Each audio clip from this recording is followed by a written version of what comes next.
You still here? The intruder has a most peculiar tattoo on his neck, 2 lines and a point. Do you know anything about it? You really want to know, kid? Why? You want to play a policeman or something? I'm sure you have it in your records, so it won't hurt if I have it in mine. In my records, it's just a tattoo, as it should be in yours. Ah, to hell with you. Suit yourself as to what you're going to do with it. Off the record, though, such tattoos are often connected to a man named Mr. Niccolo Bernadotti. Bernadotti, you say? A respectable businessman in Scaladio. His company imports goods and wines, and smuggles everything that can be smuggled between the colonies and the mainland. His people can be identified by an obscure tattoo, just like the one over there our friend has. But these are all merely rumors, you see. If Mr. Bernadotti was a criminal, he'd be in prison now. Or hanged, right?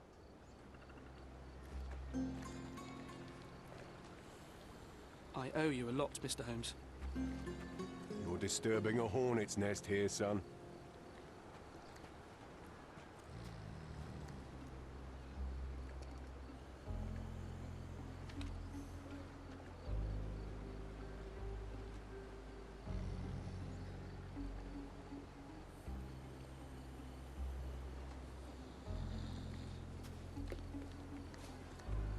Sherry, wait.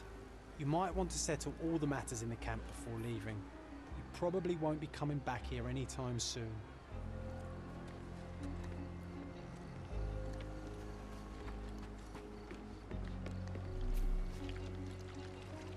Can you satisfy my curiosity?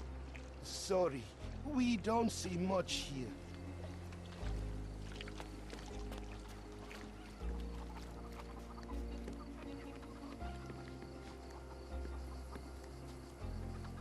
Terrible events are behind that canvas, Sherry.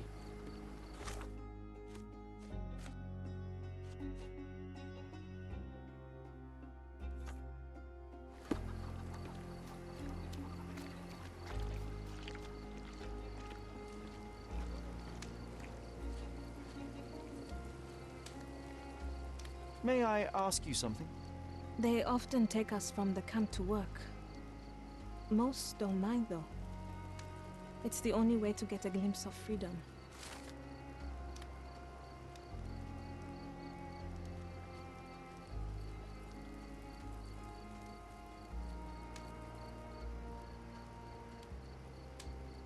So there's a smuggling ring in the camp. This wasn't the first time that someone freely entered the camp to take a refugee out. At least it was certainly his last time. My gut tells me that we'll learn more about this ring when we find out where the thug came from.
contest for the guests of Cordona.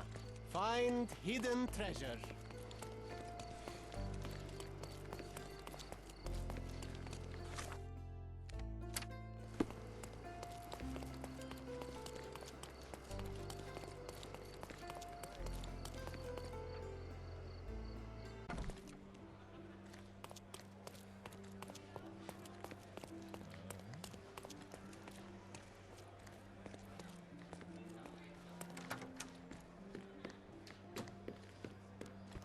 If you're here on matters of signing up for military service, come back tomorrow. Our department needs to straighten out some business.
Why are you staring at me like I'm a Madame Tussauds figure?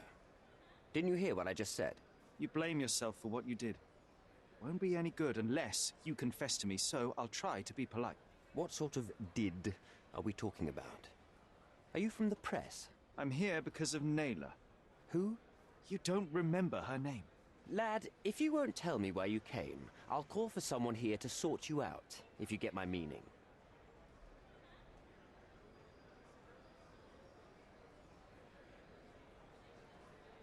Do you recognize this man? We definitely look alike. But you have the wrong person. Really? Then you won't mind if I pass this along to the newspaper? All right. All right. Is this about money, as you said in the letter? What kind of sum are we talking about? I've never written a single word to you. Bribery, not my style. So, that letter, it wasn't from you? Well, it appears that more and more people in the city are finding out about your despicable hobby, doesn't it? You're in the clutches of justice, and very soon they will squeeze you. It's in your best interest to cooperate. Fine. I suppose now we have a nice long talk. Do you drink, Mr. Sherlock Holmes. And I do not. Shame. All the best discussions are accompanied by a glass of whiskey. But out of respect for you, I won't drink either. Respect? That's an unusual word in your mouth, Mr. Where are my manners? My name is Thomas Norton, a British envoy in Cordona on a military mission. So, where do we start?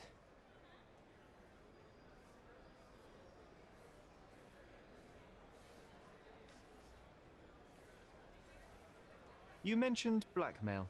Tell me about it. All right. A couple of days ago, I received an anonymous letter. It said that in the art gallery at Caravansary there exists a painting that incriminates me. The blackmailer made it clear that if there is a painting, then a photograph exists too. And I should be wary of what it might do to my reputation. What does the blackmailer want from you? Money, of course. What else do such people want? Needless to say, I don't remember anyone taking photographs at the party. Up until the last moment, I hoped he was bluffing. But he wasn't, as you've just proven to me. Show me the letter. I burnt it as soon as I read it. I've left enough evidence. There's no need for any more. So, let's return to the beginning. What happened at the party? I vaguely remember that night. As usual at such parties, you meet people, you talk with them, they invite you to spend some time alone with them. What can I say? I got myself mixed up with the wrong company, and somebody must have mixed some psychoactive substance in my drink. After that, it's all blurry. I completely lost my sanity. I made a terrible mistake which I regret deeply. You don't say. Do refugee girls often appear on the menu at those types of parties? It's rather rare. So you didn't attend the party to engage in an exotic experience involving a vulnerable woman unable to accuse you of assault? I would never have planned such a terrible thing. What happened was just bad circumstance. The painting that depicted you in the image of the devil was stolen by a mercenary. Did you have anything to do with it? I might be a rotten person, sir, but hiring criminals for illicit purposes is not in my daily schedule. And buying the painting in an attempt to hide the crime, is that on your daily schedule? What would you do in my situation? I would never put myself in such a situation. You're young. I could never have imagined myself in my current position. Yet, here I am in front of you. We all make mistakes, Mr. Holmes. And I'm no exception. Boniface Mercurio, does the name mean anything to you? He's an artist, right? The one responsible for the painting that compromises you. I found him dead in his room. Oh, that is bad. Wait, you don't think that I have anything to do with this? You had motive to kill him. Maybe I did, but listen. I know how this looks, but murder? That's on another level. I had thoughts that this Mercutio... Mercurio? Well, him, yes. I thought he could have been the blackmailer. But I was too afraid to make any hasty decisions. There were plenty of ways to fail by making a move, so I chose to wait. To see what he would do next. You have to believe me. I don't believe people, I believe evidence. Then look at the evidence. Mr. Holmes, I've built my entire career on hard work and uncompromising dedication to the Crown.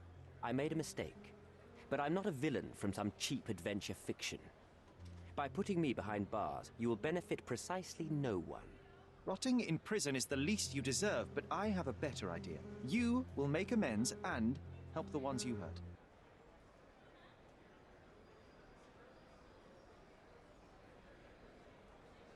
Use your connections to help patriate the refugees, find them decent homes, give them jobs.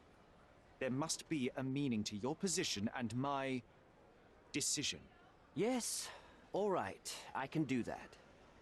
So, will you give me the photograph now? That's not all. Naylor deserves the very utmost of what you can do. Help the girl? I can't risk the press paying extra attention to her. I will do anything except that. I need to think this all through. Don't do anything foolish in the meantime. What makes you think you can decide what's best for these people? Such is the arrogance of British imperialism. I take your point.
Have you thought it all through?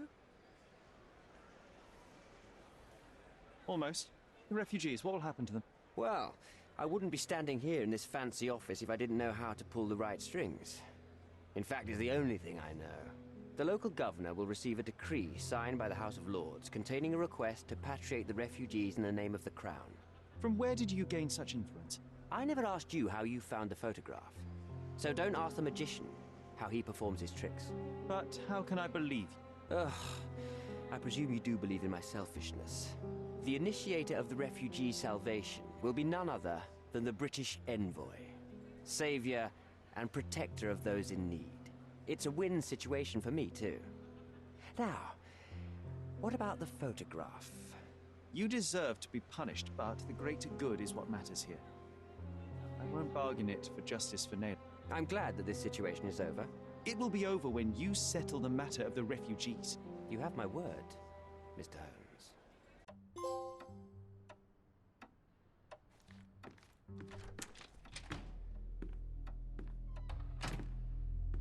Mr. Holmes, you've returned. Have you uncovered anything new about the theft?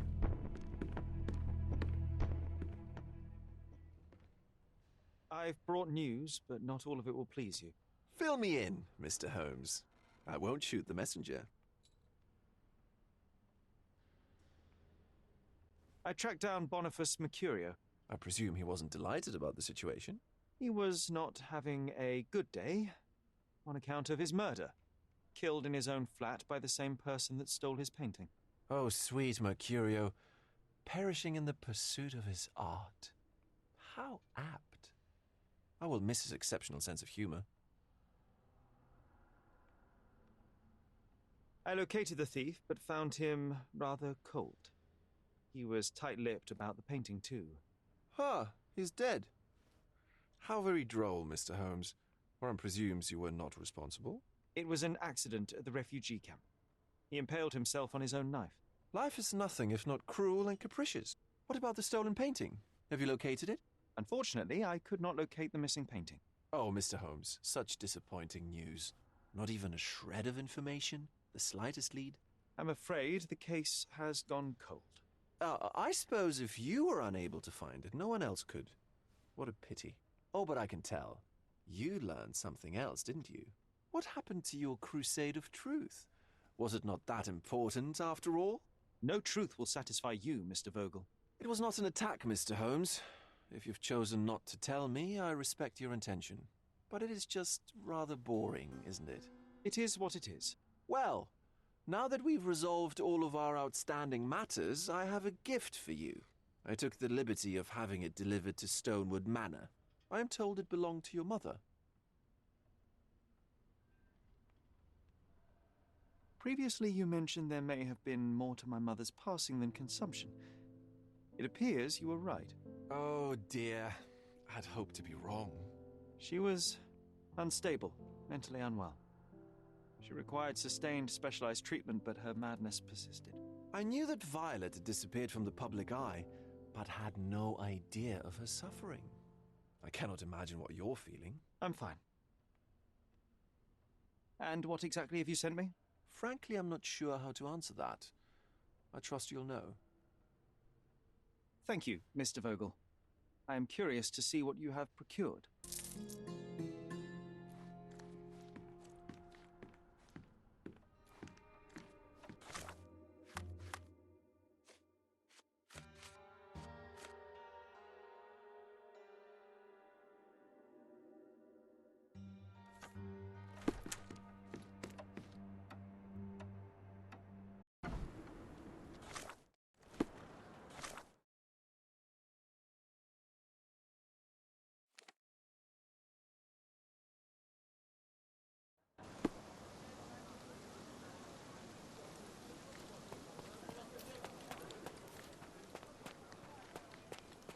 Mr. Sherlock Holmes, I presume. Correct. With whom do I have the pleasure? Emilio Estevez, happy to make your acquaintance. I am here on behalf of Mycroft, your brother. He's on his way to Cordona. In the meantime, he requests your assistance with a sensitive matter. My orders are to provide you with the details. You have my attention, Mr. Estevez. Mark Ridley, the son of General Arthur Ridley, is being blackmailed. Suffice to say, the compromising material is of a delicate nature. The matter is of no small importance to the Crown, especially given the status quo on Cordona.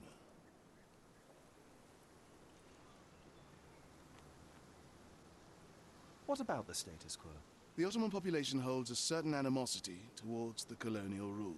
It's been this way since we took over the island. General Ridley made concessions with their leaders, but I'm afraid we are still teetering on the edge of open hostility. What does Mycroft want me to do? Retrieve the blackmail material?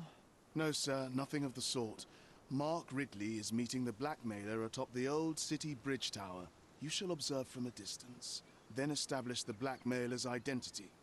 Do not attempt to arrest him. We'll handle it from there. Saving the best for yourself? Fine.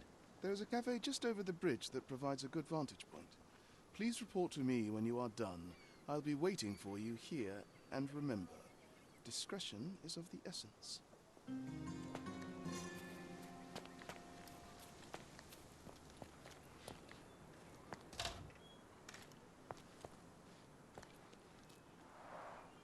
It's a bizarre object, and yet oddly familiar.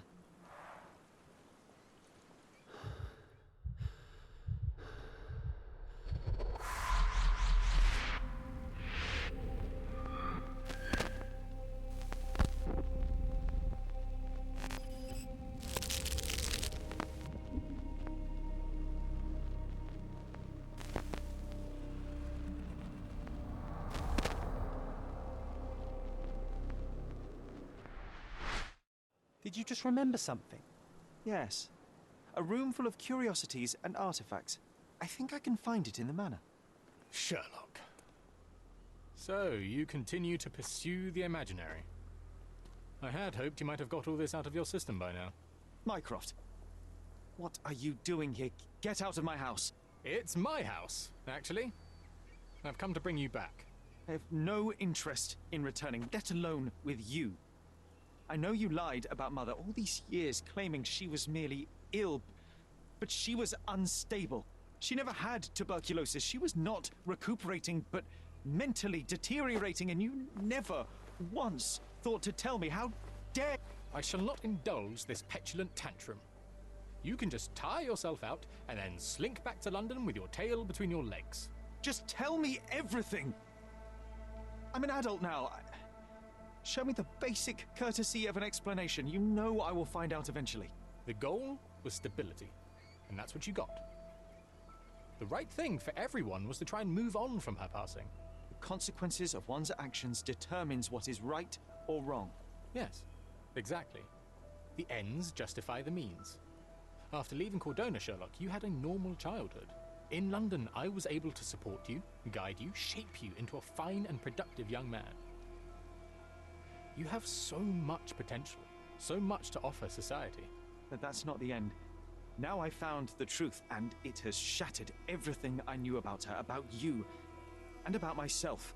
I feel unstable because of you. Your actions were not justified. Lying never is.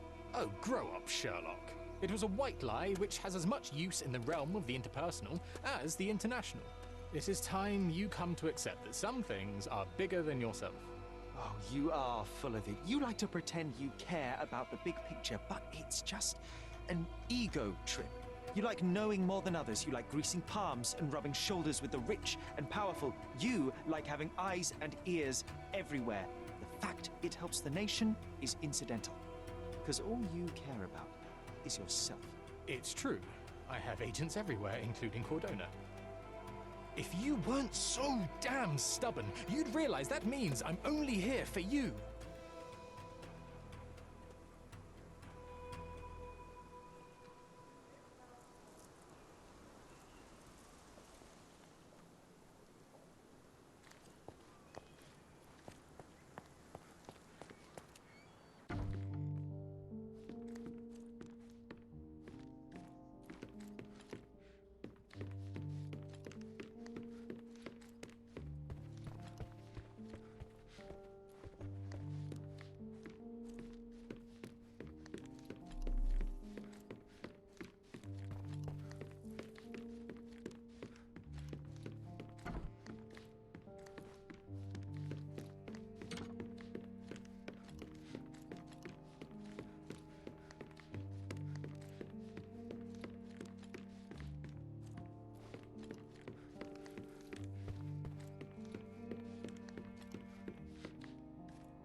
I remember returning home with a pair of perfect sticks. We wanted to turn them into training swords. Oh, that's right. We stood there, frozen, staring at something huge in the main hall.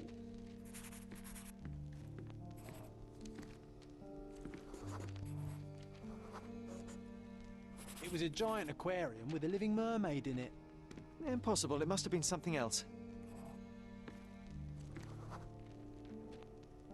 Oh, of course, that mortifying hoax presently taking up space in our front yard. Well, fine. Your memory's better than mine. But I'm sure we started examining it immediately. And someone else was around too.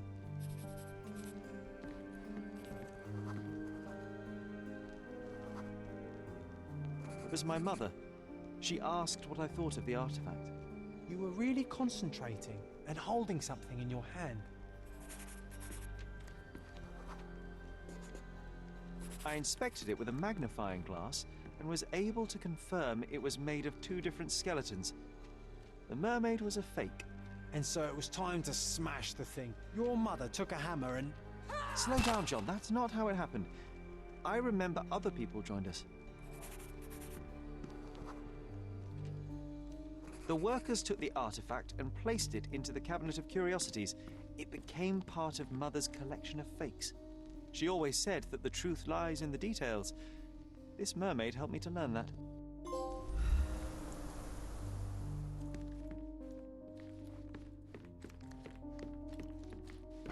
Ah yes, my mother's studio. She was an authenticator, and this was her cabinet of curiosities. I never saw the point. What does it matter if some artifact is real or not? It still exists. I remember this cozy blanket. It was perfect for... Wigwam! Oh, that was a joy to build them. Imagining ourselves as wayfarers on the other side of the world.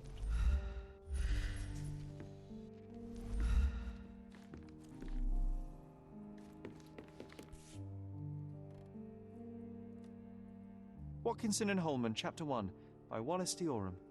Oh, Mycroft. You always act so serious, but then reads tripe like this. John, if I remember correctly, you couldn't put this book down. Another fake Holy Grail. Its owner claimed to be the heir of King Arthur. Scarcely believable. He also insisted a deadly rabbit was hunting him.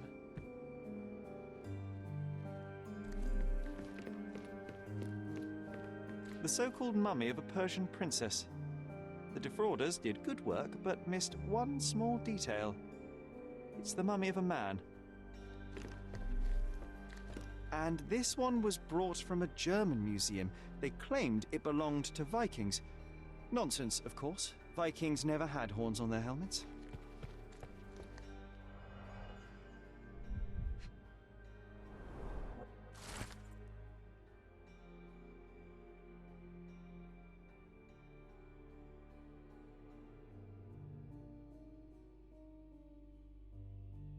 Clearly, it was deliberately torn.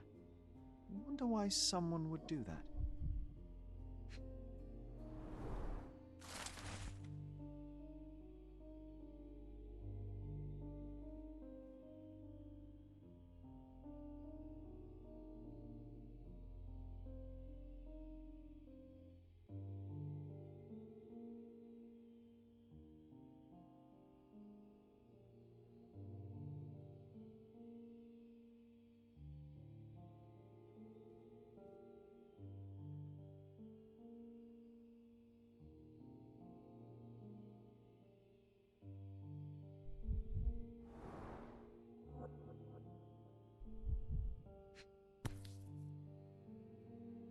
The Tulpa, Studies in Tibetan Mentalism.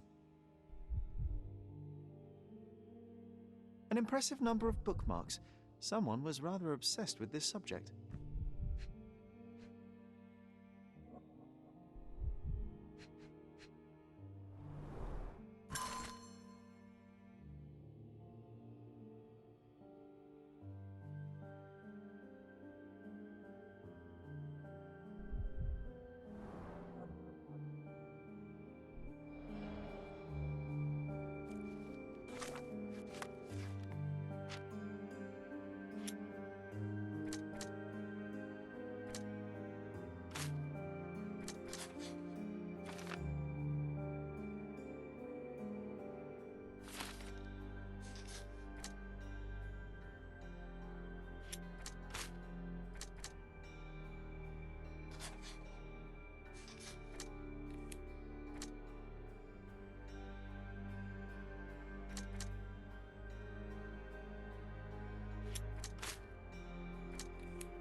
The full plate armour of Sir Robert Saunford.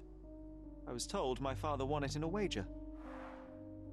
Armour is armour, but look at his sword. Oh, how badly I wanted to wield the blade. Maybe you take it instead of your pistol.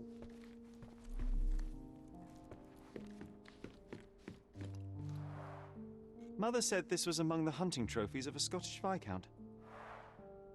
So he tried to persuade everyone that his forest was inhabited by these beasts. It would have been thrilling if it were actually true. One of the most ridiculous fakes I ever saw. Its owner insisted it was a polar bear. He thought the white paint on the brown fur wasn't noticeable.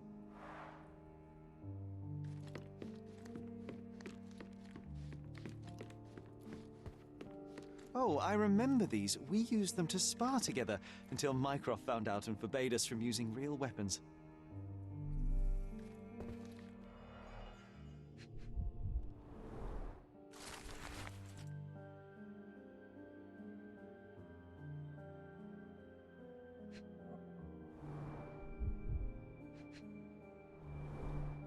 So many calling cards. Mycroft liked to keep useful people at hand.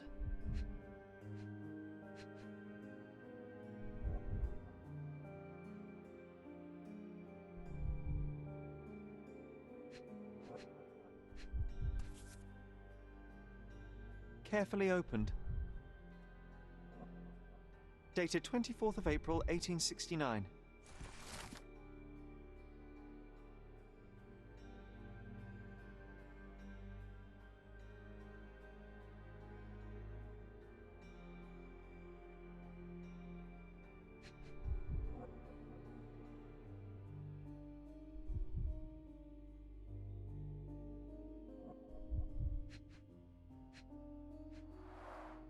This drawer was always closed.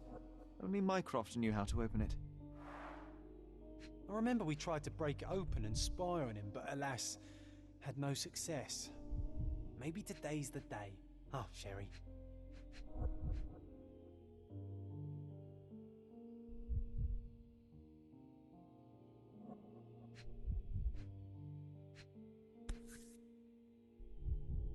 Reliable and driven. I recognize Mycroft's handwriting. Officer Luciano J. Placido. I'm starting to remember something.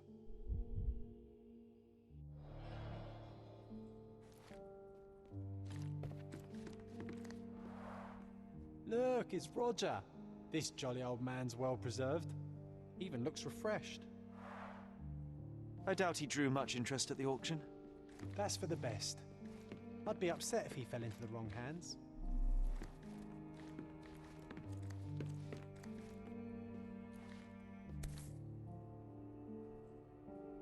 (1852), Bingley, West Yorkshire. This photo caused a lot of fuss. My mother spent some time to prove it was a fake. I'm not sure I want to hear its horrifying, inhuman howl again.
Ah, the memory comes back.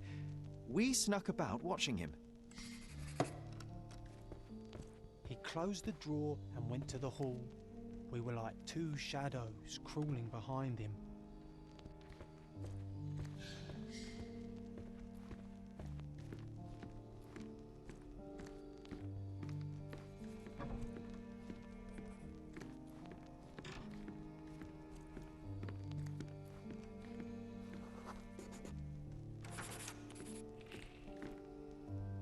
He opened the door to the postman, and they exchanged documents. If it was a real postman, of course.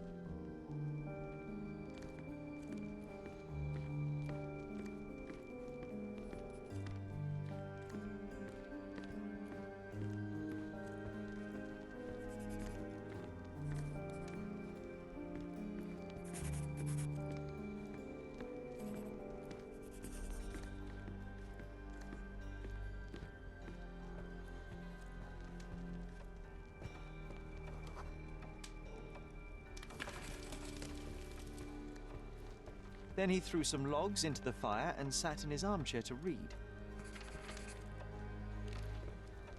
It's as boring now as it was then. I'm sorry, Sherry, but I think that's it. Wait, John, we never use the fireplace in the mornings. What if...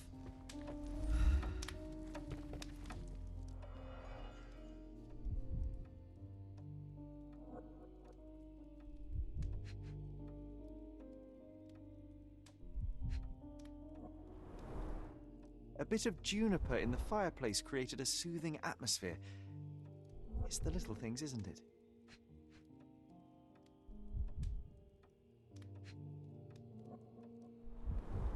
I think this is what we're looking for.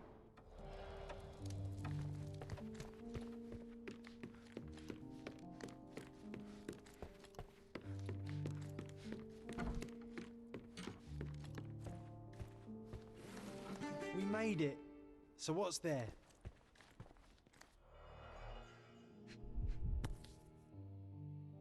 Single malt whiskey, Mycroft's favourite. Gifted by Queen Victoria herself.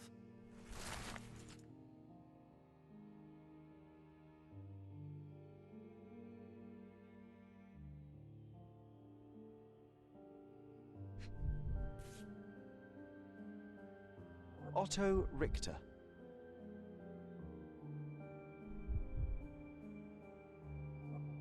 This one is rather thick. Mycroft can be truly dogged in his research.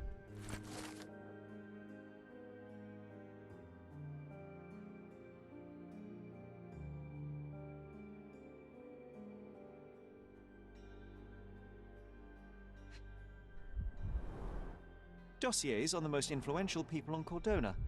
Mycroft always had a habit of building files on everyone he met.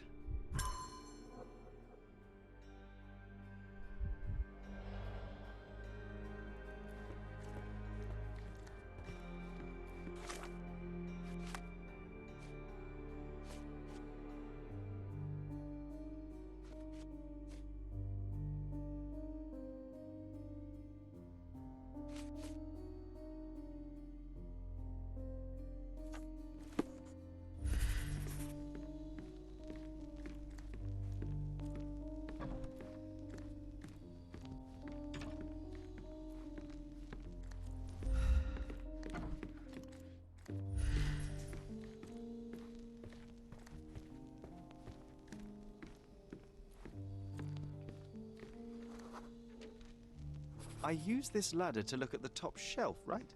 On the day of Mother's breakdown upstairs. Right you are, Sherry.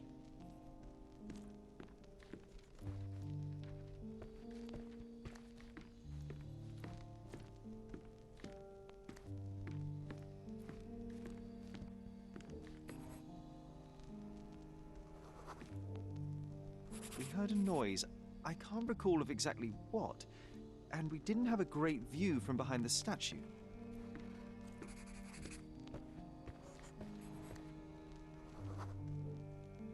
The books and papers from the table somehow ended up on the floor.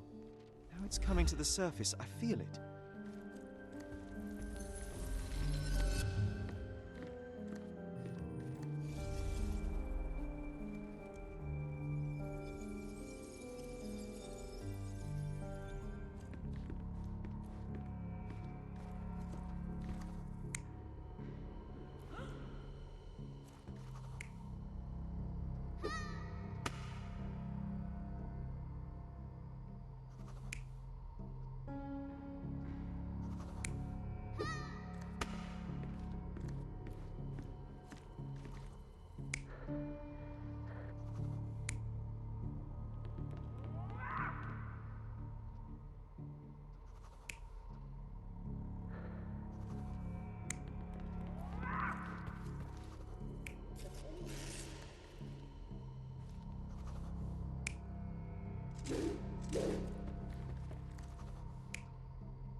You're not even trying, Sherry.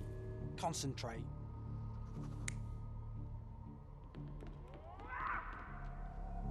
You're not even trying, Sherry. Concentrate.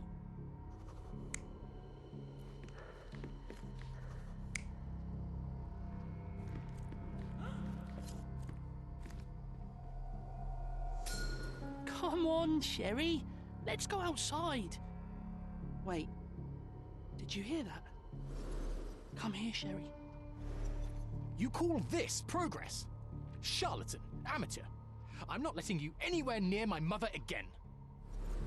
So there was a quarrel between them.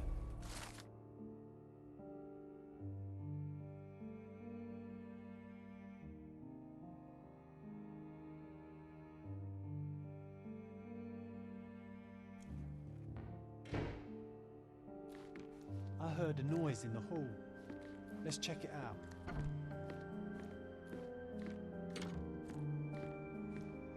Sherry, look! We've got a parcel here. Hurry up and let's see what's inside.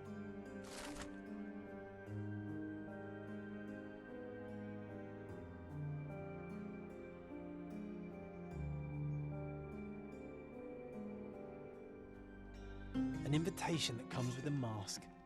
We can't miss this, Sherry.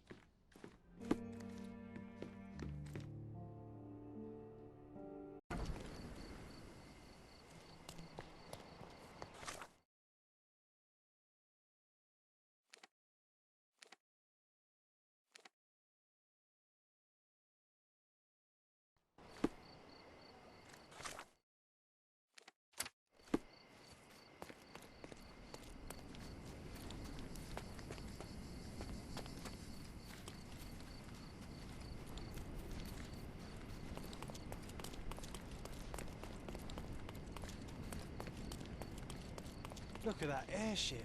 That is some view. At least something's changed since the last time we were here. I bet that toy isn't cheap. Well, it's gorgeous. From an engineering point of view, at least. Let's take a closer look through this telescope.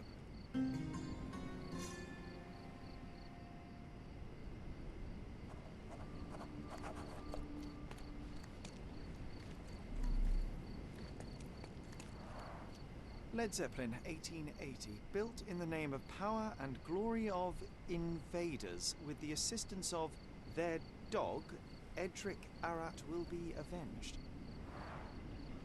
Somebody used red paint to write invaders over Great Britain and their dog over the governor's name.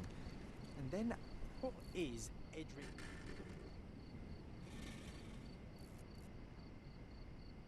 Did they put it there so people don't forget they are still in dear old Britain, regardless of the climate?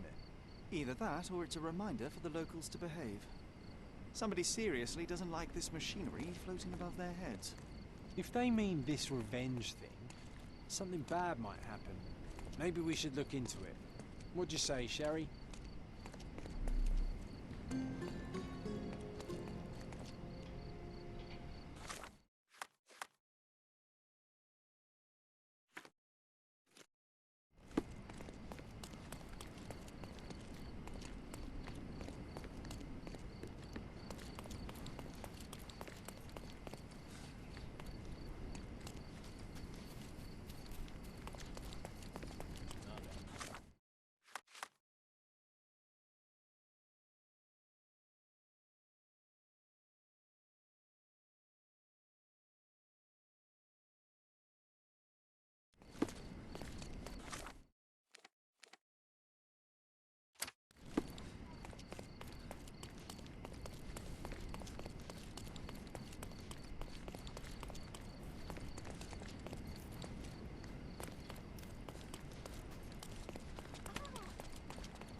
Do you know anything about this?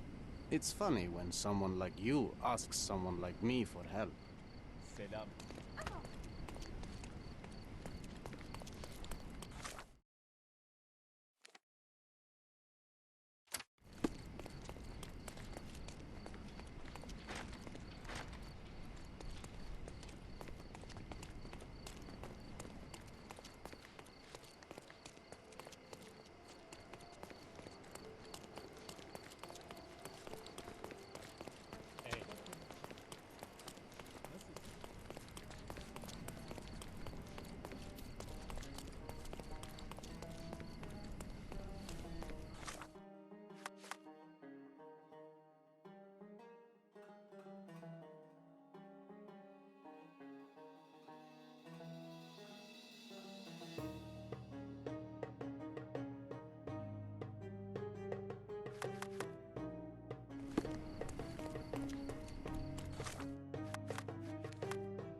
Nice affordable clothes. Step right up. Let's pick something that...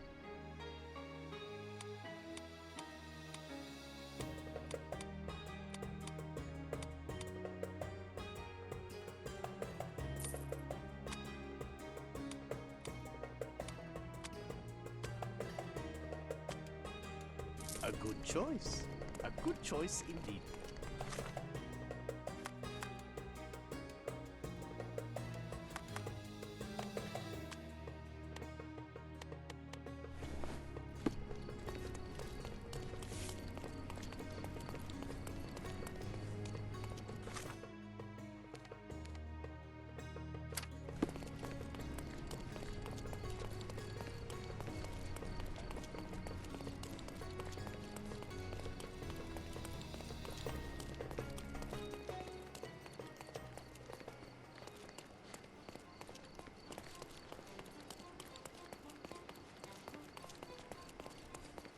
Do you know anything about this? British soldiers are an insult to my people.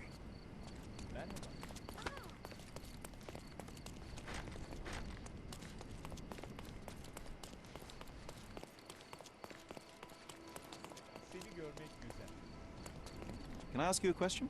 The seagulls know more than I do. Everyone's looking at us, Sherry.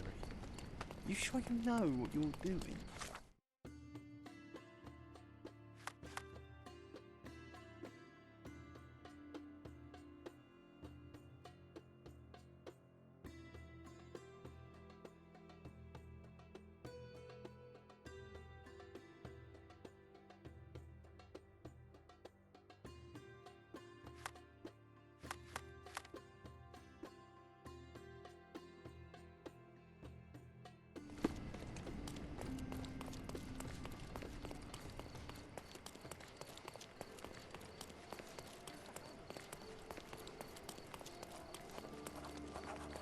Here, grab a seat. Can I ask you a question? You'd better ask someone else about that. You even brought a book, huh?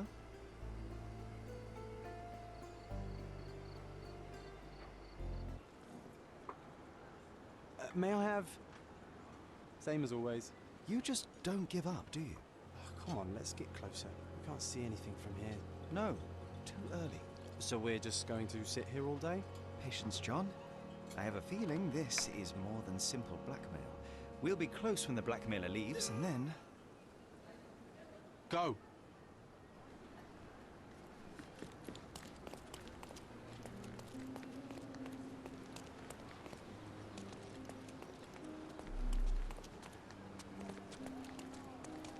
Not bad. Oh, not a pretty sight, this. Who's it? Head trauma. Fatal. Gravity is cruel like that. A rather frivolous accessory for a military man. Shame it's all bloody now. What's happened? Who is it? My goodness. Who's it? A key, and where there's a key, there's a lock.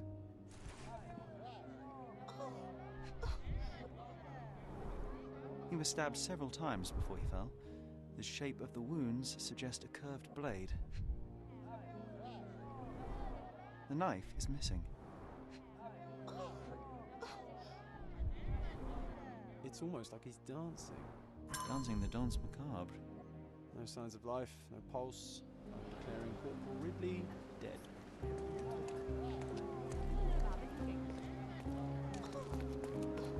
Please move along. The police are on their way. Everything's, under control. Is it now? The General's own son has fallen out of the tower, and not without help, it seems. I need to inspect the scene, and quickly. The corporal? He ordered me not to let anyone inside without telling him. But now... Wait, are you saying it's a murder?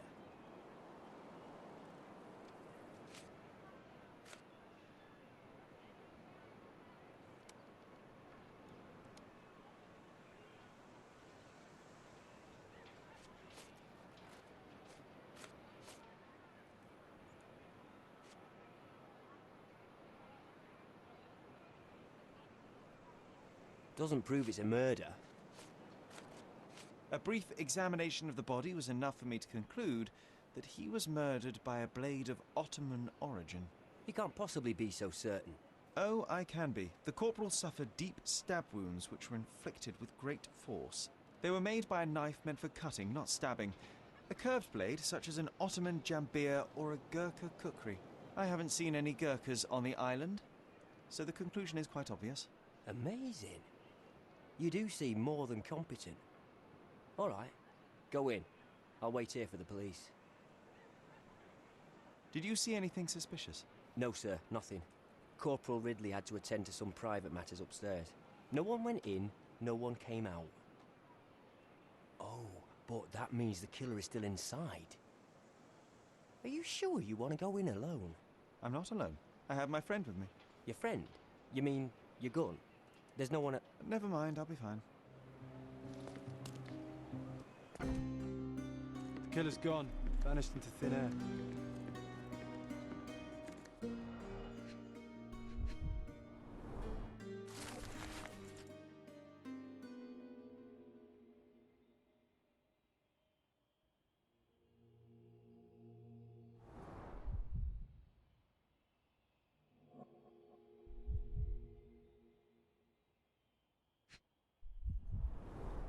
Exactly 100 mangears. The killer didn't touch them.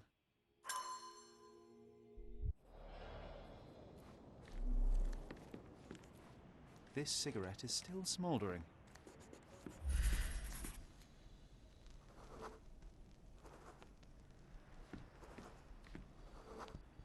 Can you smell the body odor, John? Someone's been hiding in here. Someone sweaty. Unless it's a laundry chest. But then it's a different mystery altogether. The case of the vanishing sweaty pantaloons.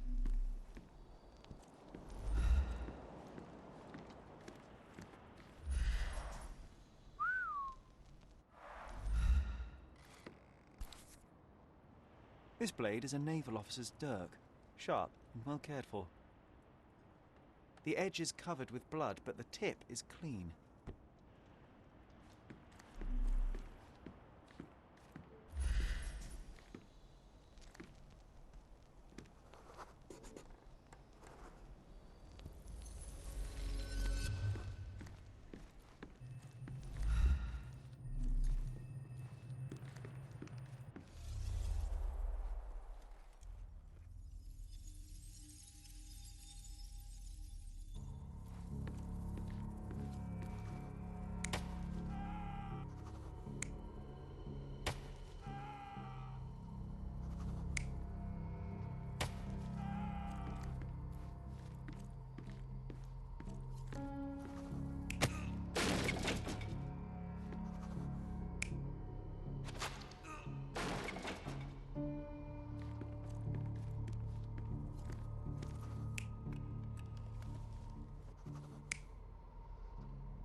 You're not even trying, Sherry.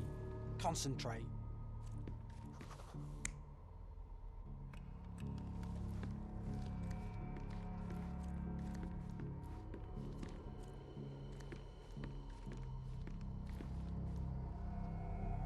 You're not even trying, Sherry. Concentrate.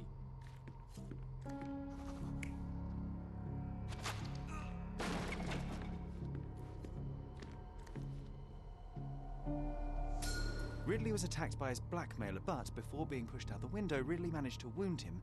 The killer must still be bleeding.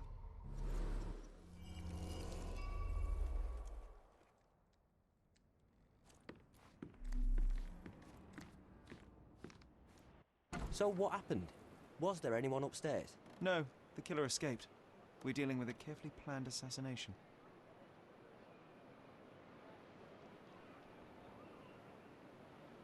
What can you tell me about the deceased? We were from the same unit, stationed together at the barracks by the bridge, but I can't say I knew him well. Maybe someone at the barracks could tell you more. Do you know if the corporal had any enemies? Someone who would want him dead? No, none that I know of. But then again, there's always the Ottomans. They'd want all of us soldiers dead, I reckon.